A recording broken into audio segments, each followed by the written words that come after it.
आप सब कैसे हैं? आज हम देखेंगे यूपीएससी सेट 2013 के कुछ और क्वेश्चन। तो देखते हैं question number 34। In a class of 45 students a boy is rank 20 when two boys joined his rank was dropped by 1। What is his new rank from the end हमने उसकी new rank बतानी है। इसमें क्या दिया गया है, एक क्लास में 45 स्टूडेंट है, एक बॉय की रैंक है 20 और दो बच्चों ने ज्वाइन किया, उसकी रैंक 1 से गिर गई है, तो उसकी नई रैंक क्या होगी?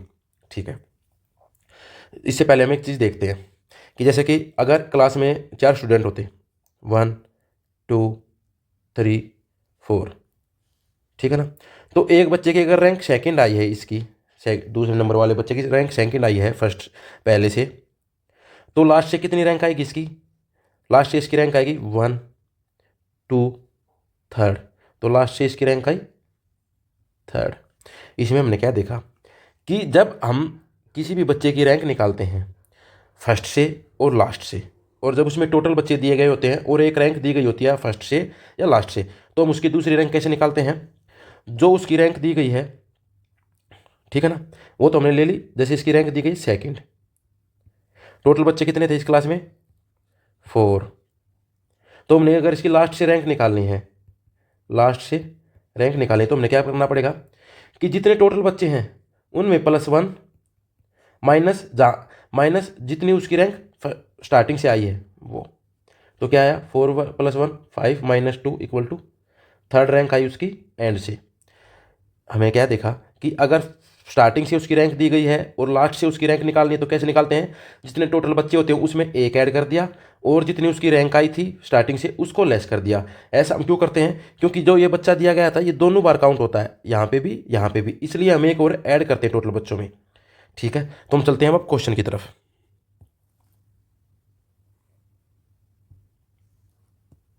क्वेश्चन में क्या दिया गया? 45 स्टूडेंट, ठीक है, और उसकी रैंक कितनी है? रैंक है 20। ठीक है, जब दो बच्चे ज्वाइन करते हैं तो उसकी रैंक 1 से गिर जाती है। अगर दो बच्चों ने ज्वाइन किया तो टोटल बच्चे कितने हो गए? +2 = 47 स्टूडेंट हो गए। ठीक है, अगर उसकी रैंक 1 से गिर जाती है, तो मतलब उसकी रैंक 1 से गिर जाती है तो उसकी रैंक हो गई 21वीं रैंक हो गई। ठीक है, तो हमने लास्ट से उसकी रैंक बतानी है। तो हमने क्या देखा था कि जितने टोटल स्टूडेंट होते हैं,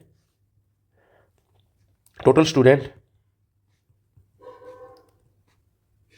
उसमें हम +1 करते हैं और माइनस जहाँ से उसकी रैंक है स्टार्टिंग से या फर्स्ट से, अगर दूसरी रैंक निकालनी है, स्टार्टिंग से दी गई है तो लास्ट रैंक निकालनी है तब भी उसको लेस करेंगे स्टार्टिंग वाली रैंक को, और लास्ट से रैंक दी गई और स्टार्टिंग निकालनी है तब भी उसको लेस करेंगे, तो जो रैंक दी गई है। ठीक है, तो टोटल स्टूडेंट कितने? 47 +1 किया, माइनस कितनी रैंक है? 21। ठीक है, तो क्या आया? 48 - 21 = 27 रैंक आई उसकी लास्ट से। तो हमारा आंसर क्या हुआ? ऑप्शन सी हमारा आंसर हुआ। ठीक है, ठीक है, आपको एक क्वेश्चन समझ में आ गया होगा। तो चलो चलते हैं नेक्स्ट क्वेश्चन की तरफ। A thief running at 8 km/h is chased by a policeman whose speed is 10 km/h। ठीक है, if the thief is if the thief is 100 meter ahead of the policeman then the time required for the policeman to catch the thief will be। ठीक है, एक चोर है जो 8 km/h की speed से भाग रहा है और एक पुलिसमैन उसको जो पीछा कर रहा है वो 10 km/h की स्पीड से भाग रहा है। अगर दोनों के बीच डिस्टेंस कितने का है? 100 मीटर का, तो पुलिस वाला उसको कितनी देर में पकड़ लेगा? ठीक है, हमें ये निकालना है। हाँ, मुझे लगता है कि आपको ये पता होगा, तो हमें निकालना है।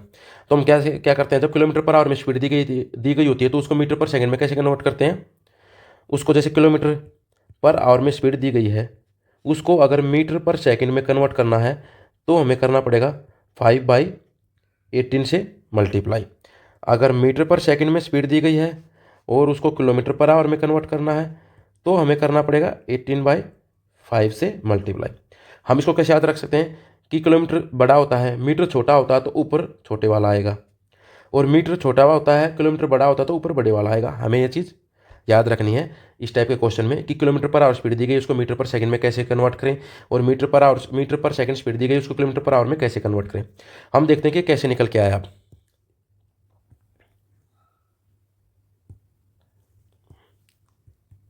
जैसे एक किलोमीटर में कितने मीटर होते हैं?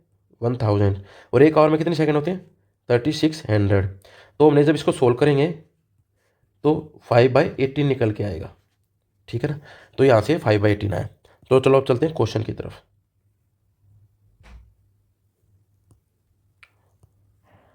ठीक है, अब थीफ की स्पीड कितनी है, थीफ की स्पीड कितनी है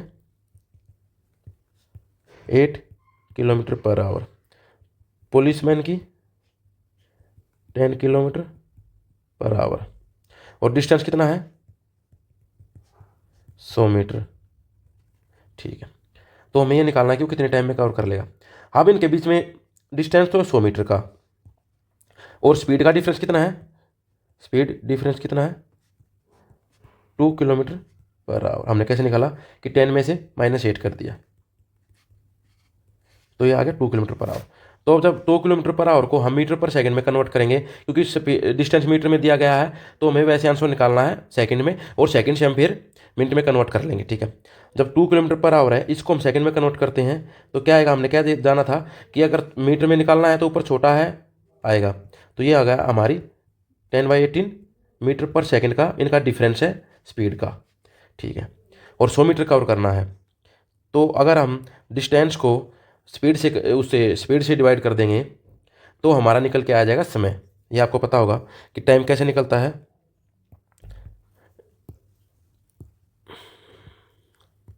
टाइम कैसे निकलता है, डिस्टेंस बाय स्पीड। तो ठीक है, डिस्टेंस कितना है 100 मीटर, स्पीड का डिफरेंस कितना आया था 10/18, 18 नीचे आया तो ऊपर चला जाएगा, ओके। और हमें मिनट में निकालना आंसर, तो हम ये सेकंड में आंसर निकल के आएगा, तो इसको मिनट में करने के लिए हम 60 से डिवाइड कर देंगे, क्योंकि एक मिनट में 60 सेकंड होती हैं, ठीक है। तो हमने सेकंड्स को मिनट में कन्वर्ट करना है, तो 60 से डिवाइड करना पड़ेगा। तो 10 से 10 गया, 10 से 10 गया, 6 को 18 से डिवाइड किया, मतलब 18 को 6 से डिवाइड किया, तो हमारा आंसर हुआ 3 मिनट्स हमारा आंसर हुआ, ऑप्शन बी हमारा आंसर हुआ, ठीक है। आई होप आपको भी ये क्वेश्चन समझ में आ गया होगा। तो चलो चलते हैं नेक्स्ट क्वेश्चन की तरफ। A train travel at a certain average speed for a distance of 63 kilometre and then travel a distance of 72 kilometre at an average speed of 6 kilometre per hour more than its original speed, ठीक है। If it takes 3 hours to complete the total journey, what is the original speed of the train in kilometre per hour, ठीक है। अब train है वो एक 63 kilometre का distance cover करती है, फिर 72 का डिस्टेंस कवर करती है। जो 63 का डिस्टेंस कवर करती है, उस स्पीड जिस स्पीड में 63 का डिस्टेंस कवर करती है, उसमें 6 और किलोमीटर पर आवर स्पीड बढ़ा के 72 का कवर करती है, और उसमें उसको टोटल 3 घंटे लगते हैं।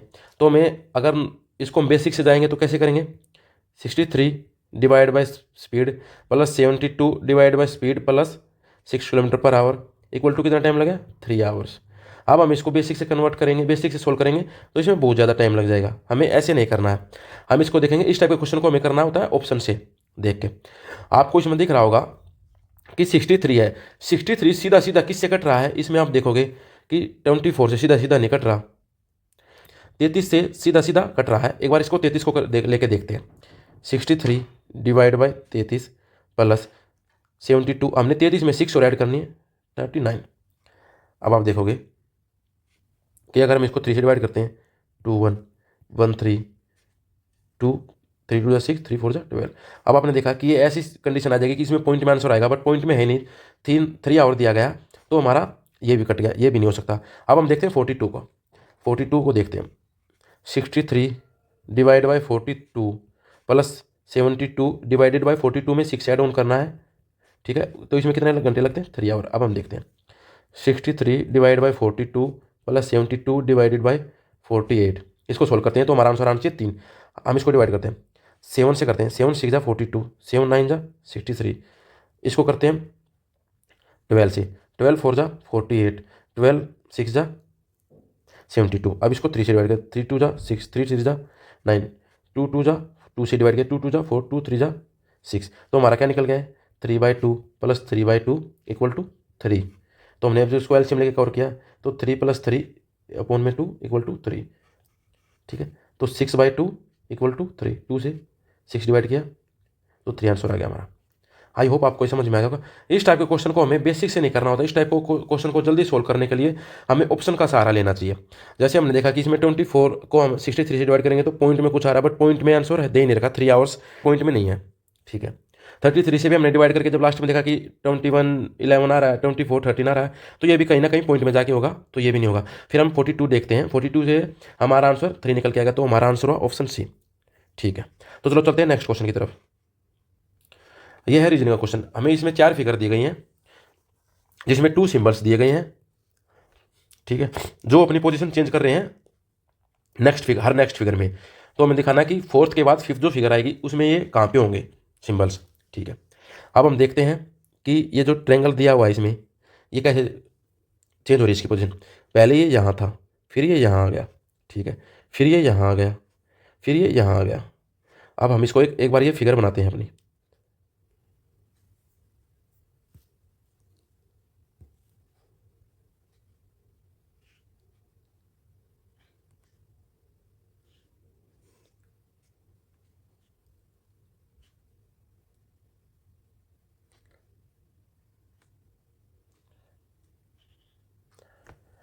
चलो इस फिगर से हमारा काम चल जाएगा। ठीक है ना, तो चलो देखते हैं।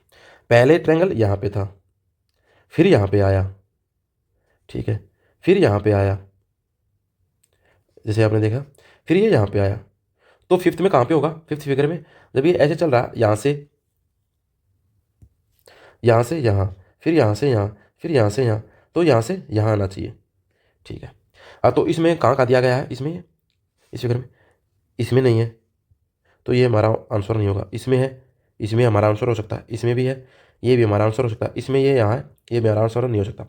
अब हमें ये देखनी है जो सन की दी गई है फिगर। ठीक है, अब हम सन की फिगर देखते हैं। सन कैसे चल रहा है, जो स्क्वायर दिया गया है इसी में सन कन्वर्ट हो रहा है, बार बार इसी में घूम रहा है सन। पहले यहाँ था, फिर यहाँ आ गया, फिर यहाँ आ गया, फिर यहाँ आ गया। जब ये इसी स्क्वायर में चेंज हो रहा है तो इसी स्क्वायर से बाहर, ये इस स्क्वायर से बाहर दिया गया, तो ये हमारा आंसर नहीं होगा। इस स्क्वायर में ये दिया गया, स्क्वायर के अंदर इसी में सन की पिक्चर है, तो हमारा आंसर हुआ ऑप्शन बी। ठीक है, ये रीजनिंग का क्वेश्चन था, ये तो आप आसानी से सोल्व कर लेंगे। ठीक है, चलो चलते हैं नेक्स्ट क्वेश्चन की तरफ। ये भी रीजनिंग का क्वेश्चन है। इसमें फोर फिगर्स दी गई हैं, तो हमें फिफ्थ फिगर बतानी है कौन सी होगी।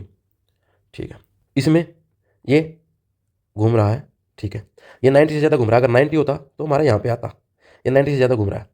ठीक है, हमने देखा सेम आगे ही, सेम आगे, सेम ऐसे कन्वर्ट हो रहा है। तो पहले हम जो ये सर्कल दिया हुआ है इसको देखते हैं, इस तरीके से नहीं घूम रहा होगा तो उस ऑप्शन को हटा देंगे, इसमें हम ऑप्शन एलिमिनेट का सहारा लेंगे। ठीक है, इसमें भी ये 90 से ज़्यादा, जब ये यहाँ पे आया तो इससे 90 से ज़्यादा यहाँ पे, ये समथिंग यहाँ पे आना चाहिए। ठीक है, ये यहाँ पे है, ये हमारा आंसर हो सकता है। ये सेम पोजीशन पे, ये हमारा आंसर नहीं हो सकता।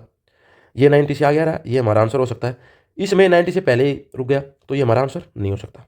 ठीक है, अब हम जो ये अंदर सिंबल दिया गया इसको देखते हैं। ठीक है, इसमें दूसरा कलर ले लेते हैं। इसमें पहले नीचे है, नीचे की तरफ फेस है, फिर ऊपर की तरफ है, फिर नीचे की तरफ है, फिर ऊपर की तरफ है। तो नेक्स्ट फिगर में नीचे की तरफ होना चाहिए। हमारे दो ही ऑप्शन बचे थे, तो इसमें ऊपर की तरफ है और इसमें भी ऊपर की तरफ है, तो मतलब ये हमारा आंसर नहीं होगा। इसमें नीचे की तरफ है, तो हमारा आंसर हुआ ऑप्शन सी, हमारा आंसर हुआ। 46 क्वेश्चन भी सेम ऐसे ही होगा, तो आपको इसके घर पे ट्राई करना है। तो चलो मिलते हैं नेक्स्ट वीडियो में कुछ नए क्वेश्चन के साथ।